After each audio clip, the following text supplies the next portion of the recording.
Hello, welcome to online physics channel fun with physics video সিরিজের আজকের বিষয় স্লায়ার Exeter. এটি বেসিক্যালি একটি oscillator circuit, basically LC type যে ট্যাঙ্ক সার্কিট। এখানে আমরা যেটা দেখাবো যে স্লায়ার এক্সাইটার ব্যবহার করে একটা গরিব লোকের টেসলা কয়েল বানানো, যেটা টেসলা কয়েলের যে পারপাস আমরা দেখতে চাই যে ওয়্যারলেস এনার্জি ট্রান্সফার করছে, হাই ভোল্টেজ এসি আউটপুটে পাবো, লো ভোল্টেজ ইনপুট থেকে হাই ভোল্টেজ আউটপুট দেবে, সেই সব ক্রাইটেরিয়াগুলো দেখতে পারবো কি এখানে বেসিক। কিন্তু এটা বেসিক্যালি অ্যাকচুয়াল টেসলা কয়েলের যে নীতি তার থেকে একটুখানি আলাদা। ফান্ডামেন্টাল পয়েন্ট অফ ভিউ দিয়ে একই, যে আমি লো ভোল্টেজকে হাই ভোল্টেজ এক্সাইট করবো, আমি আউটপুট হাই ভোল্টেজ এসি পাবো এবং ওয়্যারলেস এনার্জি ট্রান্সফার করতে পারবো। তাই প্রথমে আমরা এটা ডেমনস্ট্রেশন দেখি, তারপরে আমরা এটা কনস্ট্রাকশন করবো। এটি বানানো খুবই সোজা। পার্টস বলতে লাগবে একটা ট্রানজিস্টার, একটা রেজিস্টার আর কিছু তার, আর হ্যাঁ একটা পাওয়ার সোর্স, আইদার ব্যাটারি অথবা ব্যাটারি এলিমিনেটর যা অ্যাভেলেবেল সেই। তো প্রথমে আমরা এটা ডেমনস্ট্রেশন দেখি, তারপরে ডিটেলস ওয়ার্কিং প্রিন্সিপালে আসবো, ফিজিক্সে আসবো, কি করে আমরা এটা বানাচ্ছি তাতে আসবো।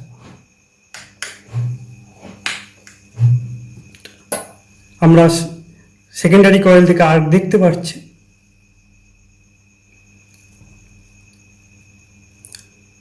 এবং আমরা ওয়্যারলেস পাওয়ার ট্রান্সফারও দেখতে পাচ্ছি। বেসিক্যালি এই টিউব লাইটটা জ্বালিয়ে দেওয়ার মতো, জ্বালাবার মতো ইলেকট্রিক ফিল্ড এটা তৈরি করতে পারছে। আমরা এটা ডিটেল কনস্ট্রাকশন আর একটু দেখি।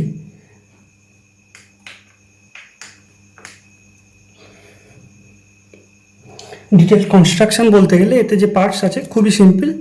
এটা হলো আমার সেকেন্ডারি কয়েল টাওয়ার, এটা হলো আমার প্রাইমারি কয়েল। সিম্পলি এখানে দুটো টার্ন আছে। সেকেন্ডারি কয়েল বেসিক্যালি যেটা আমি একটা অর্ডিনারি স্টেপ ডাউন ট্রান্সফর্মার, খুব সম্ভবত 220 ভোল্ট থেকে 12 ভোল্টের যে ট্রান্সফর্মার, সেই খারাপ হয়ে যাওয়ার পর তার সেকেন্ডারি কয়েল থেকে আমি তার বের করেছি। সেকেন্ডারি কয়েল খুব, এটা 30 গেজ কপার ওয়্যার, সেটাই বেসিক্যালি যে কোনো একটা টিউবের উপর জড়ানো যেতে পারে, পলিথিন টিউব বা কার্ডবোর্ড টিউব। এখানে আমি এটা ফ্যালকন টিউব ব্যবহার করেছি। Anything can be used, like সবচেয়ে বেটার হয় যদি আমরা এটা 1 ইঞ্চ ডায়ামিটারের একটা পিভিসি পাইপের উপরে জড়াই। বাই হ্যান্ডে জড়ানোর টেকনিক যদি আমি দেখাই, জড়ানোর টেকনিক খুবই সিম্পল। খানিকটা তার খুলে নিতে হবে, নিয়ে প্রথমে টিউবের উপর দিয়ে একটা পাক মারার পর টেপিং করতে হবে, তারপর ধীরে ধীরে এটা জড়াতে হবে। জড়াবার সময় খেয়াল রাখতে হবে যেন তারের উপর তার ওভারল্যাপ না হয়। এটাই এখানে বলার মতো। এটা পুরোটাই বাই হ্যান্ড আমি এটা জড়িয়েছি। পুরো সেকেন্ডারি কয়েলটাকে জড়াতে মোটামুটি 2 ঘন্টা মতো সময় লেগেছে। প্রথমে জড়াতে একটু অসুবিধা হতে পারে, কিন্তু কয়েক স্টেপ পরে you will become an expert on that. আর পার্টস বলতে এখানে আমি যা বললাম, যে সিম্পলি একটা ট্রানজিস্টারের বদলে দুটো ট্রানজিস্টার ব্যবহার করছি, দুটো ট্রানজিস্টার প্যারালালে, যাতে কারেন্ট হ্যান্ডেল করা যায়। ট্রানজিস্টারগুলো লো পাওয়ার ট্রানজিস্টার, দুটো ট্রানজিস্টার প্যারালালি থাকায় আমার কারেন্টটা, এক একটা ট্রানজিস্টারের ভিতর দিয়ে কারেন্ট কম যাবে, তবে গরম কম হবে, এই হলো ব্যাপার। এখানে পুরো জিনিসটাই ব্যাটারি এলিমিনেটর আমি এখানে ব্যবহার করছি পুরো জিনিসটা চালাবার জন্য। এর বদলে হচ্ছে জাস্ট নর্মাল 9 ভোল্ট ব্যাটারিও ব্যবহার করতে পারি। আমি যে ব্যাটারি যদি ব্যবহার করি, ব্যাটারি ব্যবহার করলে যে সুন্দর আর্ক দেখতে পাচ্ছিলাম, সেই আর্ক আর দেখা যাবে না, বাট টিউব লাইট জ্বালাবার মতো যথেষ্ট পাওয়ার এ আমাকে দিতে পারে। তো আমরা এটাকে পুরোটাই ব্যাটারিতে চালিয়ে দেখি। 9 ভোল্ট ব্যাটারি, এর পাওয়ার তো কমে এসছে, বাট আর্ক না দেখতে পেলেও আমরা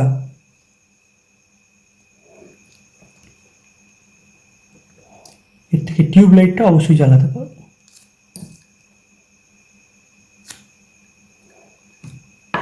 আই থিঙ্ক কানেকশন একটু প্রবলেম হচ্ছে।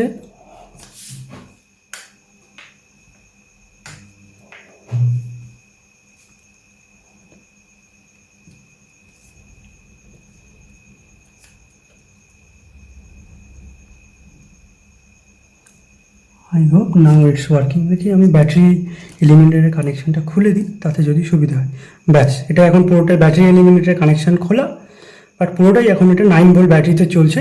এখানে আর্ক তো আমরা দেখতে পাচ্ছি না, খুব সামান্য, হয়তো আমি জানি না লাইট বন্ধ করলে ধরা পড়বে কিনা আর্ক, কোনো ব্লু আর লাইট দেখা যাচ্ছে না।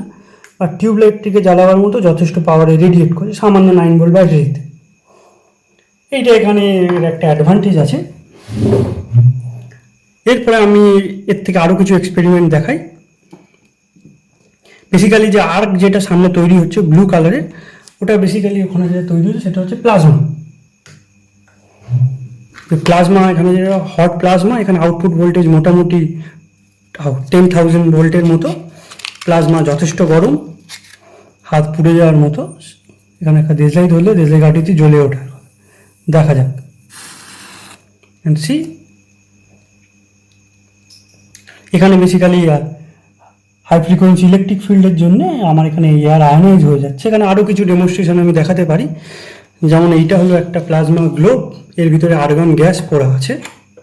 তো এইটাই সামনে নিয়ে আসলে আর্গন গ্যাস মলিকিউল কিছু এক্সাইটেড হয়ে আমাকে এই রেডিশ কালার দিতে পারে, যেটা এখানে আমি দেখতে পাচ্ছি। বাট আমার এই কয়েলটা খুব একটা পাওয়ারফুল না।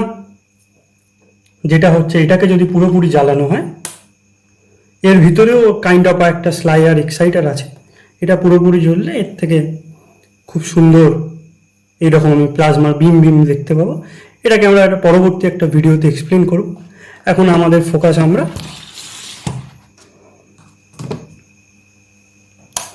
স্লাইয়ার এক্সাইটারে রাখি। তো আমরা দেখলাম বেসিক্যালি এখানে প্লাজমা তৈরি হচ্ছে, প্লাজমা আর হচ্ছে এটা হাই ফ্রিকোয়েন্সি ইলেকট্রিক ফিল্ডও তৈরি করছে। আমরা এটা ওয়ার্কিং প্রিন্সিপালে আসবো, এবং আমার নেক্সট ভিডিওতে পরবর্তী ভিডিওতে আরও একটা যেটা দেখবো, তো সেটা হলো আরেক রকমের টেসলা কয়েল। বেসিক্যালি এইটাকে কাইন্ড অফ টেসলা কয়েল বলা যেতে পারে। এইটা স্লায়ার এক্সাইটার হচ্ছে যথেষ্ট বেশি শক্তিশালী। স্লায়ার এক্সাইটারে আর কম পাওয়ারফুল। এটার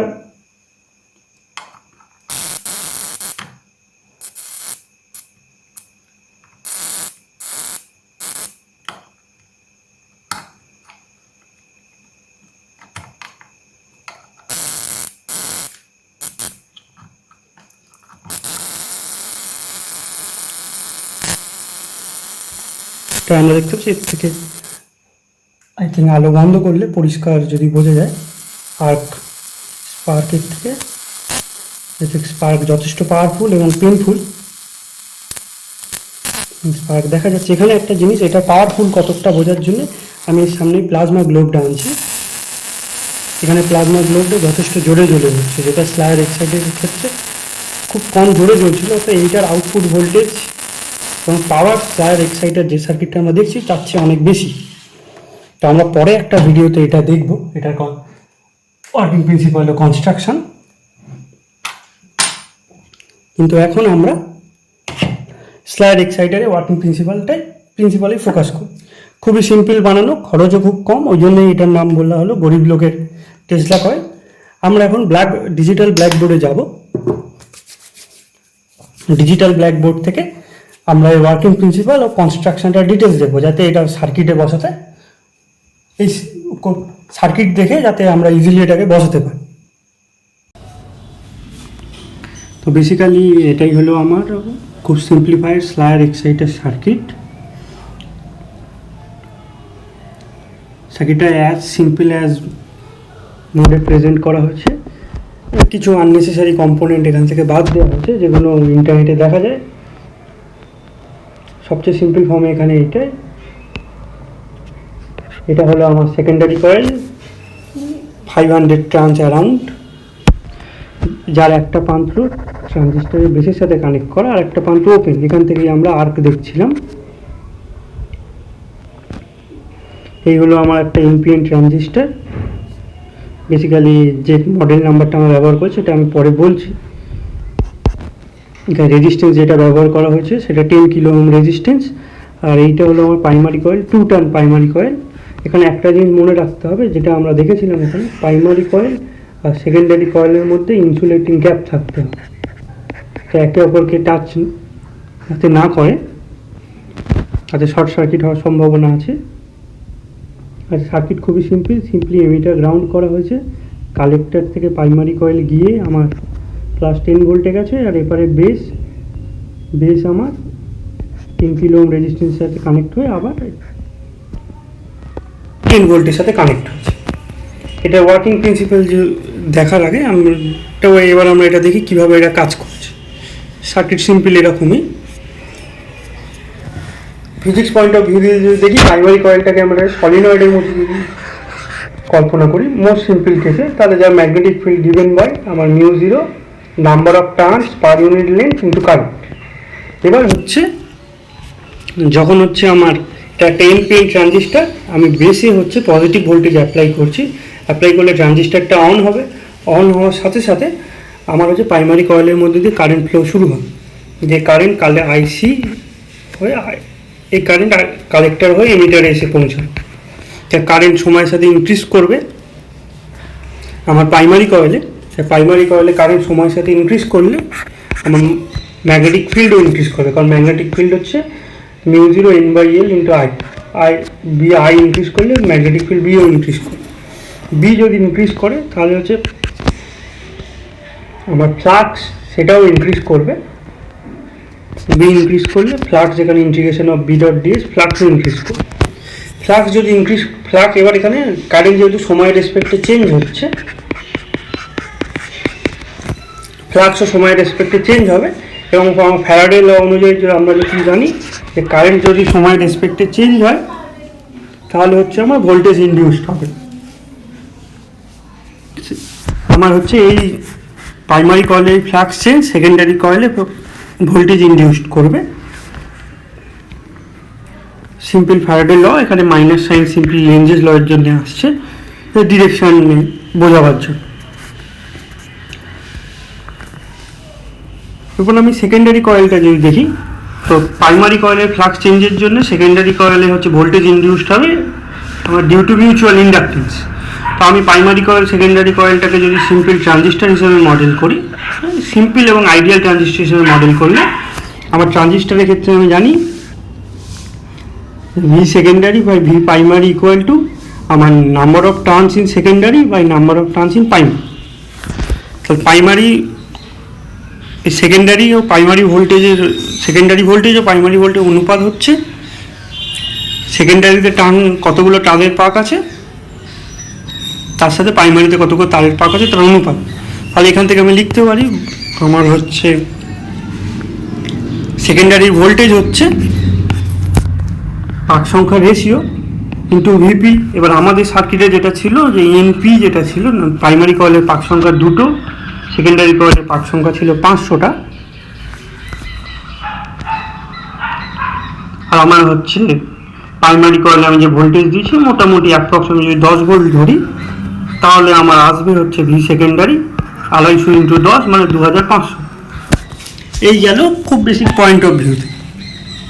এবার আমরা প্রথমে বলেছিলাম যে স্লায়ার এক্সাইজ সার্কিট একটা অসিলেটর সার্কিট, তো এখানে অসিলেশন আসছে করতে অসিলেটর সার্কিটটা অসিলেট করছে কি করে। এছাড়া আমি আউটপুট এটা হাই ফ্রিকোয়েন্সি অল্টারনেটিং কারেন্ট, এখানে সেই ফ্রিকোয়েন্সিটা উৎপাদিত হচ্ছে করতে, সেইটা বোঝার জন্য আমাদেরকে এইবার একটু ভাবতে হবে যে আমরা জানি যে সমস্ত কন্ডাক্টারেরই ক্যাপাসিটেন্স আছে, সেটা সার্কুলার হোক প্লেট হোক। তো এখানে আমার এই যে কয়েল ওয়্যার এরও একটা ক্যাপাসিটেন্স আছে যেটাকে আমরা বলি স্ট্রে ক্যাপাসিটেন্স, যেটাকে মেবি অর্ডার অফ হয়তো 0.5 পিকোফ্যারাড এরকম অর্ডারের হবে, কি 1 পিকোফ্যারাড এরকম অর্ডারের স্ট্রে ক্যাপাসিটেন্স থাকবে। তো ওই স্ট্রে ক্যাপাসিটেন্স আর এল মিলিয়ে একটা এলসি সার্কিট তৈরি করছে, এবং এই সার্কিটটা হচ্ছে 1/2π√LC এই ফ্রিকোয়েন্সিতে অসিলেট করে। কিন্তু সেই অসিলেশনটা আমরা বোঝার চেষ্টা করি কিভাবে হচ্ছে। প্রথমে যখন আমি বেসের সাথে 10 কিলো ওহম রেজিস্ট্যান্স দিয়ে 10 ভোল্ট কানেক্ট করেছি, ট্রানজিস্টারটা অন হচ্ছে, ট্রানজিস্টার অন, তাহলে এর ভিতরে কারেন্ট নিচের দিকে যাচ্ছে। কারেন্ট নিচের দিকে যাওয়ার আমার প্রাইমারি কয়েলে ভোল্টেজ ইনডিউসড হবে, প্রাইমারি কয়েলে ভোল্টেজ ইনডিউসের ডিরেকশন হবে উপর দিকে পজিটিভ হবে, নিচের দিকে নেগেটিভ হবে। এই নেগেটিভ ভোল্টেজ আমার বেসে আসবে এবং এনপিএন ট্রানজিস্টারের বেশি যদি আমরা নির্দিষ্ট মাত্রার নেগেটিভ ভোল্টেজ দিয়ে দিই তাহলে ট্রানজিস্টারটা আবার অফ হয়ে যায়। নেগেটিভ দেওয়ার জন্য ট্রানজিস্টারটা অফ হয়ে যায়। তাহলে এখানে আমার প্রাইমারি কয়েলে কারেন্ট চেঞ্জের জন্য যে ভোল্টেজ ইনডিউসড হচ্ছে সেকেন্ডারি কয়েলে, সেটা আমার ট্রানজিস্টারটাকে অফ করে দিচ্ছে। ট্রানজিস্টার অফ হয়ে গেল, অফ হওয়ার পর ফের আবার ট্রানজিস্টার অফ হয়ে যাওয়ার পর ফের ট্রানজিস্টারের আবার +10 ভোল্ট থেকে আমার ট্রানজিস্টারের বেসে আইভি কারেন্ট যাবে, ট্রানজিস্টারটা আবার অন হবে। অন হওয়ার জন্য ফের কারেন্ট ইনক্রিজ হবে। কারেন্ট ইনক্রিজ হওয়ার জন্য আমার সেই সেকেন্ডারি কয়েলে ভোল্টেজ ইনডিউসড হবে। ভোল্টেজ ইনডিউসের ডিরেকশন নিচের দিকে নেগেটিভ, উপরের দিকে পজিটিভ। এখানে আমার পজিটিভ ভোল্টেজ, উপরে নেগেটিভ।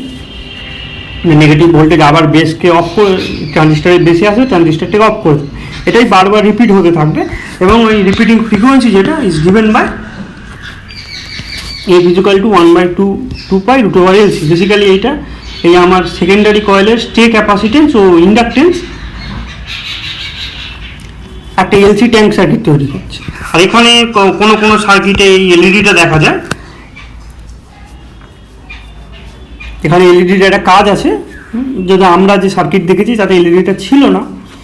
যদি সেকেন্ডারি কয়েল খুব বড় হয় সেই ক্ষেত্রে আমার যে নেগেটিভ ভোল্টেজ যেটা তৈরি হয় সেটার মান অনেক বেশি হয়। তো তখন হচ্ছে এক্সেস নেগেটিভ ভোল্টেজ যাতে আমার সার্কিটের ক্ষতি না করতে পারে ইন জেনারেল, তো নেগেটিভ ভোল্টেজটা আমার এই ডায়োড দিয়ে এলইডি ডায়োড দিয়ে পাস করে যাবে। সামটাইম এলইডিটা গ্লো করতে পারে। এবার এখানে একটা সুবিধা হলো যে প্রত্যেক এলইডি একটা থ্রেশহোল্ড ভোল্টেজ থাকে। যদি এটা গ্রিন এলইডি হয় জ্বলতে অ্যারাউন্ড 2.5 ভোল্টের আগে বা 2.3 ভোল্ট যদি আমি নিলাম, তো 2.3 ভোল্টের নিচে কোনো ভোল্টেজ আমার এলইডি দিয়ে পাস করবে না, কিন্তু ওই ভোল্টেজটা অবশ্যই আমার ট্রানজিস্টারটাকে অফ করে দেবে। তো আমার ট্রানজিস্টার অন অফ চলতে থাকবে। প্রাইমারি সেকেন্ডারি কয়েলের সাইজ ছোট হলে আমার উৎপাদিত ভোল্টেজের মানও খুব কম, হয়তো 1 ভোল্ট। সেক্ষেত্রে আমার এলইডিটা না দিলেও চলবে, উইথাউট এলইডি আমার সার্কিট রান করবে। বেসিক্যালি এইটাই এখানে একটা এটা অসিলেটের সার্কিট।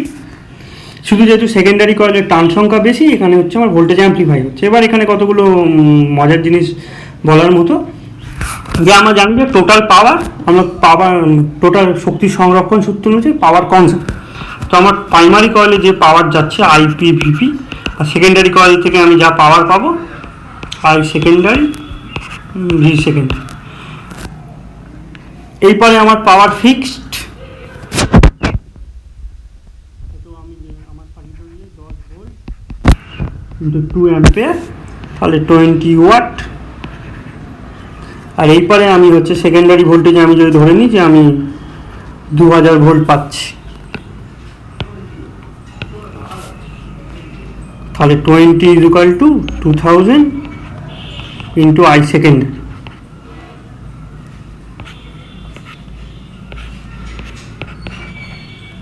তাহলে আমার কারেন্ট হচ্ছে 1/100 অ্যাম্পিয়ার।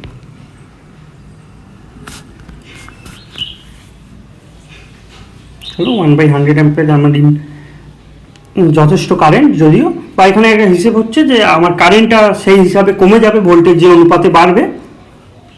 সেহেতু এই সার্কিটটা আমার রিলেটিভলি সেফ, এট স্মল স্কেলে রিলেটিভলি সেফ। এরপরে আমরা স্কিমেটিক ডায়াগ্রামে আসবো, কোন কম্পোনেন্ট দিয়ে কীভাবে সার্কিটটা বানাতে হবে। তার আগে আমরা একটা সিমুলেশন দেখি যাতে সার্কিটটা বুঝতে সুবিধা হয়। যে সার্কিটটা আমরা তখন দেখেছিলাম এটাই সেই সার্কিটটা। এখানে আমার এই ডায়োড না দিলেও চলবে, উইথাউট ডায়োড রান করবে। এখানে আমি দেখতে পাচ্ছি আউটপুট ভোল্টেজ, এখানকার ভোল্টেজও দেখাচ্ছে। এখানকার ভোল্টেজটা 836 মিলিভোল্ট দেখাচ্ছে, তার মানে নিশ্চয়ই কিছু গন্ডগোল আছে। এবার যে গন্ডগোল যেটা আমরা একটু বলি, যে সবসময় একটা অসিলেটর সার্কিট হচ্ছে একটা ফিডব্যাক সার্কিট, যেখানে আমাকে যে ফ্রিকোয়েন্সিতে অসিলেটরটা অসিলেট করবে সেই অসিলেটারই ফ্রিকোয়েন্সি অসিলেটরটাকে দিলে, সেই ফ্রিকোয়েন্সি দিলে অসিলেটরটা ওটাকে ফিডব্যাক করে একই ফ্রিকোয়েন্সি সর্বদা অসিলেট করবে। এক্ষেত্রে অসিলেটরের গেন হচ্ছে পজিটিভ গেন, পজিটিভ ফিডব্যাক নিয়ে চলে। এই ক্ষেত্রে আমার সিমুলেশনের সমস্ত সোর্স হচ্ছে আইডিয়াল, কোনো নয়েজ নেই। আমি যদি বাইরে থেকে নয়েজ ইনজেক্ট করি,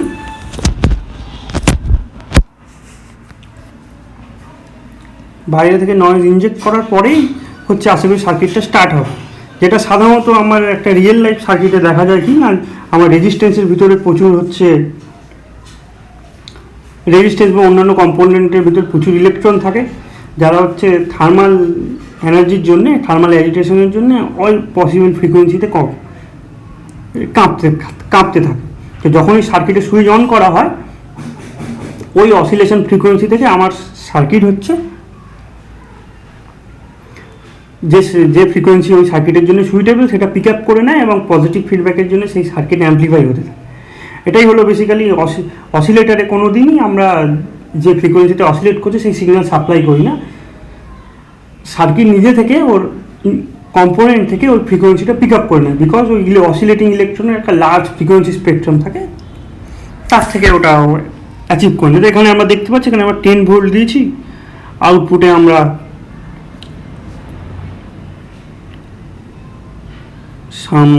1.5 কিলো ভোল্ট দেখতে পাচ্ছি।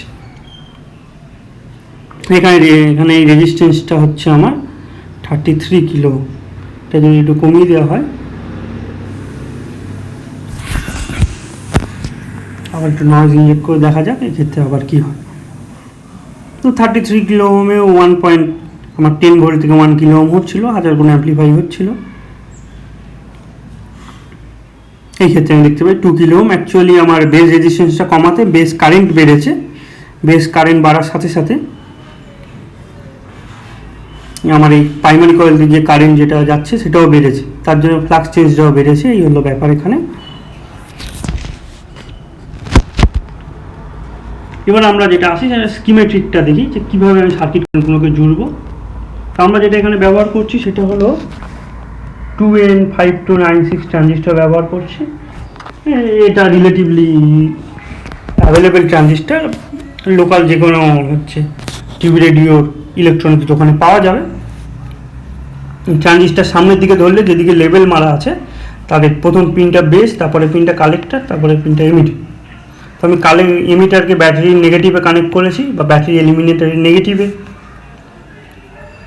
তারপরে 2 নম্বর পিন, এই কালেক্টর পিন থেকে প্রাইমারি কয়েল নিয়েছি, প্রাইমারি কয়েলের আর একটা মাথা আমি ব্যাটারির পজিটিভে কানেক্ট করেছি। তারপরে 1 নম্বর পিন বেসের সাথে আমি 10 কিলো ওম রেজিস্টার লাগিয়ে ওই ব্যাটারির পজিটিভে কানেক্ট করেছি, তবেই বেস কারেন্ট ফ্লো করবে। এখান থেকে আইবি, এখান থেকে আমার যাবে কি হয়তো কালেক্টর কারেন্ট, আর এমিটার কারেন্ট আমার গ্রাউন্ডে চলে যাবে। তার হচ্ছে সেকেন্ডারি কয়েল হলো আমার এই রেডটা সেকেন্ডারি কয়েল। সেকেন্ডারি কয়েলের একটা মাথা যাবে আমার বেসের সাথে কানেক্ট হবে ডিরেক্টলি, আর একটা মাথা এখান দিয়ে আমি আর্ক দেখতে। ওই হলো আমার সার্কিট স্কিমেটিক। বানানো খুবই সোজা, শুধু একটু এখানে ট্রিকি পার্ট হলো একটু ধৈর্য ধরে আমাকে সেকেন্ডারি কয়েলের ওয়াইন্ডিংটা করতে হবে। এটুকুনি এখানে একটা ব্যাপার। 1 ইঞ্চি ডায়ামিটারের পিভিসি পাইপ ছোট করে কেটে নিয়ে ওর উপরে পাক দিলে সবচেয়ে সুবিধা। প্রথম পাক মারার পর টেপ মেরে তারপর জড়ালে তারপরে সুবিধা হবে। আর একটা বলার কথা এখানে, যে প্রাইমারি কয়েল আর সেকেন্ডারি কয়েলের মধ্যে যেন প্রপার ইনসুলেশন থাকে। অ্যাটলিস্ট আমি যেমন একটা এয়ার গ্যাপ রেখেছিলাম, ওরকম এয়ার গ্যাপ রাখা যেতে পারে। অথবা সেকেন্ডারি কয়েলের উপর বেশ খানিকটা মোটা করে টেপ, ইনসুলেটিং টেপ আটকে দেওয়ার পর তার উপরে প্রাইমারি কয়েলটা জড়িয়ে তার উপরে 1-2 রাউন্ড টেপ মেরে দিতে পারে, সেক্ষেত্রেও প্রপার ইনসুলেশন হয়ে যাবে। চলো, এই হলো ভিডিওর এই অবধি। ভিডিওটি ভালো লাগলে লাইক, শেয়ার, কমেন্ট করবে। ধন্যবাদ।